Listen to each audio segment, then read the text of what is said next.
Hepimiz biliyoruz yaklaşık 10 yıldır Kürdistan'da ve Türkiye'de çok yaygınlaşan bir bağımlılık meselesi var. Ama elbette bu bağımlılığı birçok çeşidi var. Bizim halihazırda mücadele başlattığımız, halihazırda bir politika olarak karşı durup buna dair tartışmalar yürüttüğümüz uyuşturucu bağımlılığı.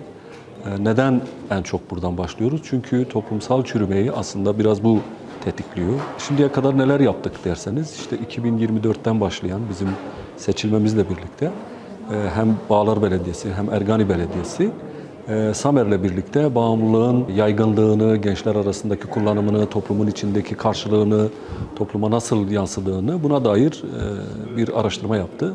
Bu araştırmanın sonuçları üzerinden bir toplumsal artık çürümeye neden olduğu fark edilince, yani bilimsel karşılığı olunca buna dair çalışmalar yürütülüyor. DEM Parti'nin bütün ilçe belediyeleri Ahmet'teki meclis kararı alarak bir bağımlılık danışmanlık merkezi, karşıt mücadele merkezi kurma kararı aldı. Yavaş yavaş işte bunun çalışmaları yürütülüyor. Büyükşehir Belediye'mizin öncülüğünde bugün bir basın toplantısı yapacağız. Bu basın toplantısını yapmamızın gerekçesi bu politikayı artık bütün topluma ifade etmek, aktarmak. Nihayetinde sadece kurumların, sadece belediyelerin, sadece sivil toplum kuruluşlarının baş edebileceği bir durum değil. Çünkü artık bu iş bir toplumun bütün değerlerine saldırı haline gelmiş. Dolayısıyla bizim topyekün bir mücadeleye, topyekün bir dayanışmaya ihtiyacımız var. Halihazırda Büyükşehir Belediyesi'nin yaklaşık 1,5 yıldır bağımlılık danışmanlık merkezi var. Danışan alıyorlar, işte bağımlı olan bireylerin yönlendirmesi yapılıyor, onlara dair işte terapiler yapılıyor, aile toplantıları, veli toplantıları, okullarda eğitimler, belediyelerin çalışanlarına eğitimler, işte yöneticilere eğitimler gibi farkındalık çalışmaları yapıldı. Bir dönem Şiarbe platformunun hem Diyarbakır merkezde hem de bazı çevre ilçelerde yürüyüşleri oldu, farkındalığa dair toplantıları oldu, ev ziyaretleri yapılıyor. Çalışmaların bir kısmı bu. Bu ilçelerde açacağımız bağımlılıkla mücadele ve danışmanlık merkezlerinin temel çalışma prensibi de bu olacak. Toplumu aydınlatma, farkındalık geliştirme ve bu politikaları yönlendirme. Öbür taraftan işte kamudaki Ahmetem, Çematem gibi kurumlara da buradan yönlendirmeler yapma ya da tedaviye gidecek bireyleri yönlendirmelerini yapacak. Büyükşehir Belediye'miz öncülüğünde de büyük bir rehabilitasyon ve tedavi merkezi planlamamız var. Bu uzun vadeli bir planlama. Bu danışmanlık merkezleri buralara yönlendirmeler yapacak ve toplumun o dayanışmasını artıracak politikalar üretecek.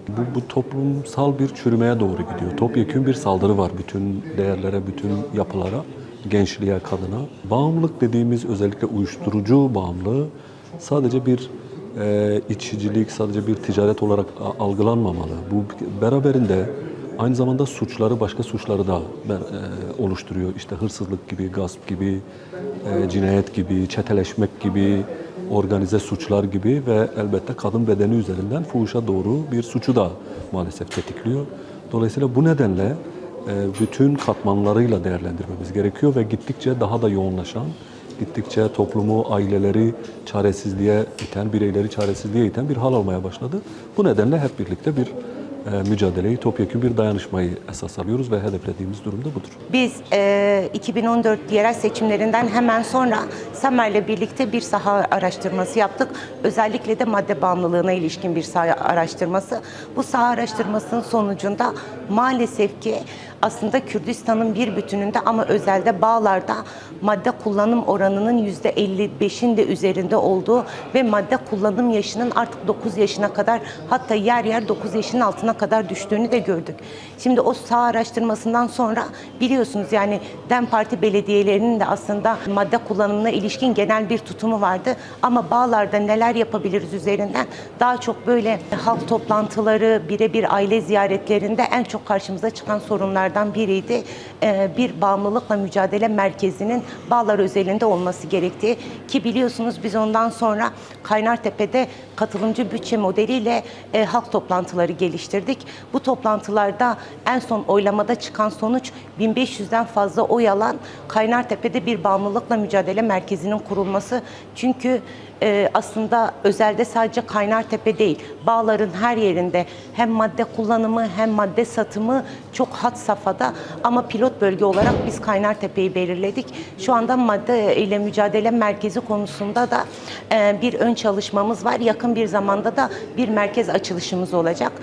Onun dışında da sadece o merkeze sınırlı kalmadan ya da tek bir müdürlük üzerinden değil, tüm müdürlüklerimizin madde kullanımına karşı bilinçlendirme, işte özelde de ailelere bilinçlendirme çalışmalarımız var. Yer yer aile ziyaretleri yapıyoruz, yer yer işte halk toplantıları, küçük grup atölye çalışmaları yapıyoruz. Madde nedir, nasıl önleyici tedbirler nasıl olmalıdır ya da bir gencin madde kullandığını nasıl tespit edebilir, özellikle aileler nasıl o tespiti sağlayabilir ve o farkındalık nasıl olabilir üzerinden çalışmalarımız var. Bu Bağlar özelinde yaptığımız çalışmalar ama bu sorun sadece Bağlar'ı ilgilendiren ya da sadece Ahmet'i ilgilendiren bir sorun değil. Biliyorsunuz 50 yıldır devam eden savaştan kaynaklı aslında bölgede çok ciddi özel savaş politikaları gelişiyor. Bu özel savaş politikalarının başında da işte madde kullanımının yaygınlaştırılması, kendisiyle beraber yoksulluğu da derinleştiren, kendisiyle beraber madde kullanımının en büyük etkenlerinden biri de işte genç kadınların özellikle o maddeyi bulmak için fuhuşa sürüklenmesi bile gördüğümüz en temel sorunların başında. Şimdi buna ilişkin bir mücadele kampanyası aslında kampanya demeyelim, yani genel bir mücadele hattı ördük ve biz bugün bunu Ahmet'te DEM Parti belediyelerinin bir bütünü, Büyükşehir Belediyesi ile birlikte bir rol model oluşturmak istiyoruz. Büyük bir maddeyle mücadele rehabilitasyon merkezinin kurulması, onun dışında her ilçe belediyenin de kendi bünyesinde danışmanlık merkezleri vermesi, danışmanlık hizmetleri yapması noktasında da çalışmalarımız var. Biz inanıyoruz çünkü toplumumuz yerel yönetimler kendilerinden olunca, hele de yerel yönetimler belediyelerden partide olunca o güven duygusunu da sağlıyor ve bizim yaptığımız o saha araştırmaları, o çalışmaların neticesinde halktan çok ciddi de olumlu tepkiler alıyoruz.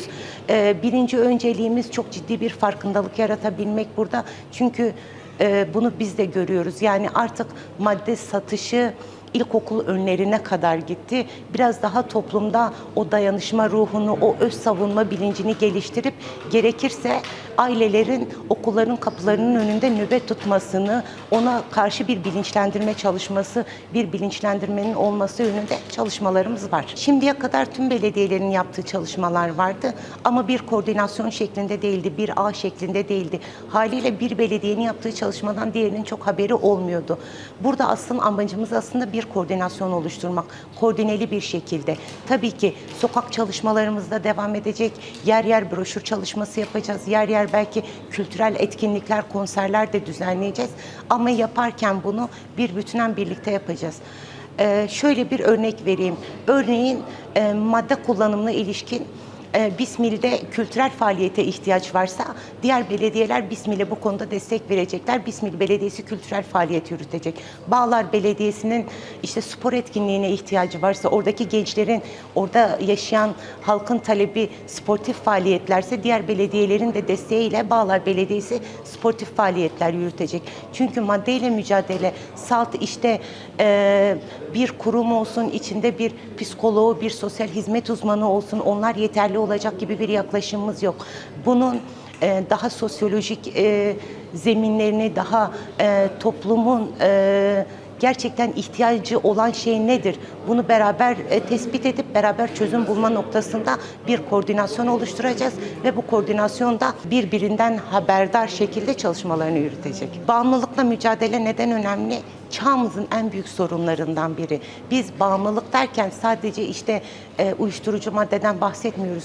Evet, belki ilk etapta hedefimiz madde bağımlılığı ama çağın en büyük sorunlarından biri gençlerin işte teknoloji bağımlılığı ya da ekran bağımlılığı ya da işte dijital medyaya olan bağımlılıkları. Bunların hepsinin önüne geçebilmek, daha ahlaki bir toplum, daha politik bir toplum beraber inşa edebilmek adına önemlidir. Gençler bizim geleceğimizdir. Şimdi biz kendi geleceğimizi kendi ellerimizle karartamayız. Ve bunun içinde yol, yöntem ne gerekiyorsa hep beraber buna karşı mücadele vereceğiz.